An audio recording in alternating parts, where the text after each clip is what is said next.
DTV news కి స్వాగతం. కరీంనగర్ జిల్లా హుజూరాబాద్ ప్రాథమిక వ్యవసాయ సహకార సంఘం కార్యదర్శి గుస్కుల వివేకానంద మెట్రో ఉదయం మీడియా 14 వార్షికోత్సవ శుభాకాంక్షలు తెలిపారు. ఈ సందర్భంగా 2 తెలుగు రాష్ట్రాల్లో మెట్రో ఉదయం మీడియా ప్రాచుర్యం పొందిందని, ఇంకా కూడా రైతులకు చైతన్యపరిచే వార్తలు అందించి ప్రోత్సహించాలని కోరారు.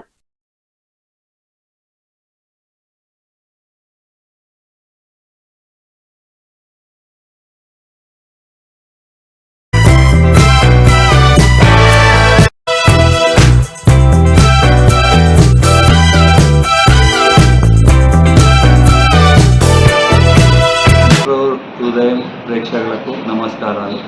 నా పేరు గోస్కుల వివేకానంద, సెక్రటరీ ప్రాథమిక వ్యవసాయ సహకార సంఘం హుజూరాబాద్.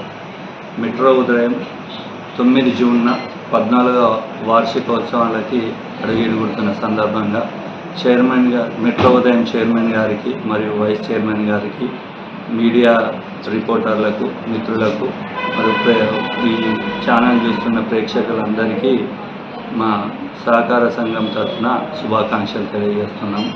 ఈ మెట్రో ఉదయం మీడియా ద్వారా రైతులకు కావాల్సిన సలహాలు, సూచనలు మరియు రైతులు అభివృద్ధి పడే ఇంటర్వ్యూలు ఇస్తూ రైతులకు మరియు సహకార సంఘాలకు చేదోడు బాధగా ఉంటూ సహకారాన్ని అందించాల్సిందిగా కోరుతూ మెట్రో ఉదయం మీడియా వారందరికీ ధన్యవాదాలు తెలియజేస్తాం.